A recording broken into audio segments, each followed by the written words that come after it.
Bueno, continuamos esta noche, Pablo, y una pregunta que yo dejé picando, ¿cómo va a ser PETA? Porque vos recordás, Pablo, ¿cómo llega PETA al ministerio? Él es el resultado casi de una decisión de que había que darle algo. El Ministerio de Educación fue uno de los últimos en ser definido por María Aldo Benítez. Así mismo es, sí, un pacto político más que evidente. Entre PETA y Mario Aldo eran colegas incluso. Recordemos que el movimiento Añetete le había candidatado a PETA como gobernador para el departamento central. Sí. Y perdió. Perdió la interna. La interna. Es decir, el cartismo la había ganado en esa puja. Es decir, ya PETA no tenía un respaldo electoral dentro de su partido. Aún así, Marito le premia con el Ministerio de Educación. No estamos haciendo juicio de valor, si sí o si no, pero simplemente estamos describiendo cómo llega Eduardo PETA al Ministerio de Educación. Y Pablo lo premia porque él fue un personaje importante para la carrera política de Marito, fue un hombre fundamental en el Congreso cuando hubo que pelear contra la reelección vía enmienda que quería el cartismo a toda costa instalar. Mismo, claro. Pero, ¿qué pasa ahora? Cuando se lo nombró a PETA ya se puso en duda qué preparación, qué antecedentes tiene él en el ámbito de la educación y qué problemas tenemos en el ámbito de la educación. ¿Cuál es la situación? Tenemos ahora, vamos a pasar un pequeño cuadro donde se va a ver que en enero se hizo una evaluación por parte del Sistema Nacional de Evaluación del Proceso Educativo, SNEPE, en enero de este año.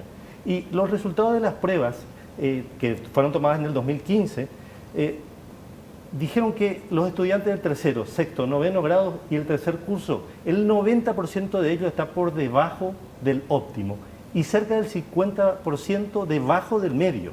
O sea, que es una situación, Pablo, vos hablabas en la pausa de tu experiencia docente, yo también tuve una experiencia docente en la universidad, y vemos cuál es el resultado de la escuela primaria y secundaria. Claro, en términos médicos esto es una especie de cáncer terminal, más o menos, dentro de la educación paraguaya. Profesor, los números y las estadísticas no mienten. ¿Qué tenemos que hacer para revertir toda esta situación? Bueno, los cambios que se tienen que dar son varios y son profundos. Luis hace rato habló de rediseñar un montón de cosas, ¿verdad? Y en ese contexto, como él mismo dijo, tenemos que pensar, no recuerdo bien cómo lo dijo, pero más o menos así, tenemos que pensar en qué educación queremos más o menos, ¿verdad? Y la política educativa tiene que estar diseñada en base a varios aspectos.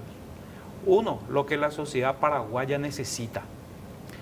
Segundo, el elemento con que cuenta la sociedad y por consiguiente lo que necesita para que haya la herramienta o hayan las herramientas necesarias para saber qué es lo que se quiere. Nosotros somos un país que estamos, no solamente desde el punto de vista educativo, sino en todos los aspectos somos subdesarrollados. Entonces, si somos subdesarrollados, tenemos que saber de que el subdesarrollo no es solamente el incumplimiento de parámetros, sino que la calidad social misma de por sí ya enmarca el subdesarrollo, que no es solamente económico, sino que el subdesarrollo social, el subdesarrollo cultural. En ese contexto nosotros desde la Unión Nacional de Educadores tenemos un eslogan sobre el cual está sentado un documento del 9º Congreso que dice una nueva educación para una nueva cultura. ¿Qué tendríamos que hacer? Rápidamente yo te puedo decir, por ejemplo, tenemos que primero pensar en una capacitación real de los docentes, tenemos que pensar en rediseñar totalmente la malla curricular, sacar aquellos contenidos que no son muy pertinentes a lo que necesitamos con más urgencia, reforzar aquello que realmente estamos necesitando,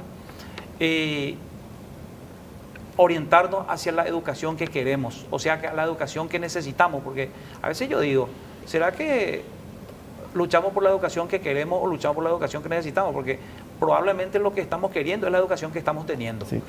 Licenciado, justamente hablando de eso, usted mencionaba hace rato que todos los desafíos que le caben al ministro de Educación. Sí. Él tiene que hacer muchas cosas. Este ministro en particular parece haber elegido el combate a la corrupción como uno de los focos de su gestión. ¿Usted cree que está preparado para lo otro? Así como lo vio hasta ahora, lo vio actuando, lo que lo conoce por sus antecedentes políticos, ¿cree que es la persona indicada para todo esto que necesitamos? Yo creo que esto que necesitamos no lo puede hacer una persona. No lo puede hacer. Es un error pensar en darle todo eso a un ministro.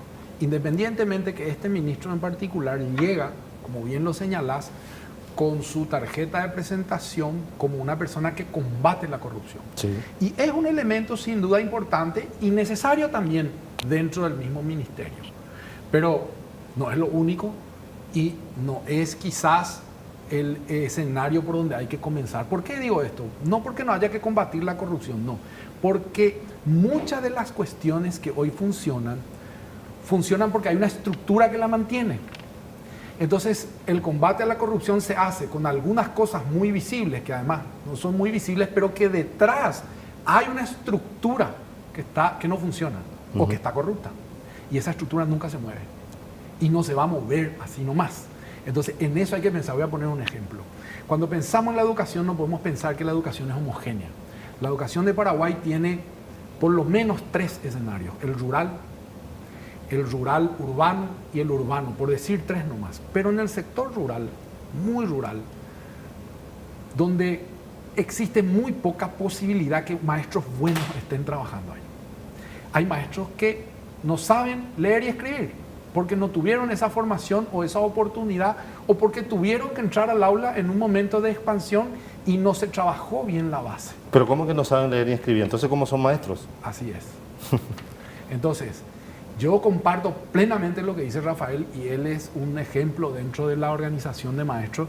En su organización lo que trabajan por la formación del maestro, pero es insuficiente. Tenemos que reformular todo el esquema de formación del docente. Tenemos que reformular. Así como hoy está, no funciona, no sirve, no abastece, no llega. Entonces, si eso no hacemos, estamos tratando de buscar digamos, cosas muy pequeñas y hay cosas gigantes que están ocurriendo porque mantenemos un sistema de formación docente. Y voy a poner aquí un dato. En el sistema educativo hoy, si hacemos un análisis de los alumnos que hay, las escuelas que hay y los maestros que hay más o menos 20.000 maestros que no están en aula. ¿Son administrativos? ¿Hacen otras cosas? Ocupan alguna función. Y está bueno si es que aprovechamos y hacemos una estructura de extender la jornada. Y entonces vamos a tener la posibilidad de tener maestros que se ocupen también de trabajar con los alumnos que tienen un rezago, que no están pudiendo lograr, que no están pudiendo llegar. Y vamos a tener una educación mucho más profunda y mucho más desarrollada. Pero hay que hacer cambios estructurales. En esta misma estructura, en este mismo formato, no es el ministro la solución. Ahora, Karina, el estudiante secundario está dispuesto a soportar un currículum pesado, fuerte, exigente, porque generalmente en algunos colegios, escuelas, cuando se le pone una exigencia por parte de un docente que es una especie de mesías que le ama a su materia y quiere que todos los alumnos sean como él, ahí empiezan manifestaciones, huelgas, nos aplazaron, revisión de exámenes, amparos. Es decir, ¿están dispuestos ustedes a soportar un currículum fuerte para que ustedes puedan ingresar de taquito a la universidad? Número 1, algo que muy poco se está hablando es algo que dice también el SNEP, es de cada 100 estudiantes, solamente un estudiante termina. Y en la parte del SNEP también habla sobre la situación económica que viven los estudiantes. En la parte del interior, los estudiantes no dejan el colegio por no solamente la infraestructura, también porque se mueren de hambre. También dejan la escuela porque se encuentran con un profesor que habla totalmente español y él no entiende español, él habla totalmente guaraní. O sea, ese es un temita que se está cerrando mucho, la gente no habla sobre eso, sobre cómo se siente el estudiante. También, yo soy un colegio grande, el Fernando, soy técnico, tengo de lunes a viernes opuesto se le llama, que empieza a las 7 hasta las 6:30 de la tarde, casi noche ya. Estoy dentro del colegio. Nosotros vemos que dentro de un técnico nos dan mucha teoría, todo es totalmente teoría, pero no existe la práctica. No existe la manera en que los estudiantes puedan practicar o sea, yo soy técnico en salud. A mí me costó mucho conseguir los materiales para que es enfermería y tuvimos que comprar, siendo que el colegio te tiene que garantizar eso. O sea, que no solamente, o sea, plantean que la malla curricular tiene que extenderse más para nosotros y para los profesores, pero no se ve la situación detrás de los profesores y de los estudiantes, la capacidad que tiene un profesor y la capacidad que tiene un estudiante. Y también dejan de lado algo que es muy esencial. Hace un momento estaban diciendo en el corte que hay estudiantes que llegan en la facultad y no saben los poderes ejecutivo, legislativo, y es porque lastimosamente sacan materias importantes como historia, ética, algo que funciona para la sociedad, metiendo más clase de matemática, más clase de física y química, y dejan de lado totalmente lo humanizado, vamos a decirle.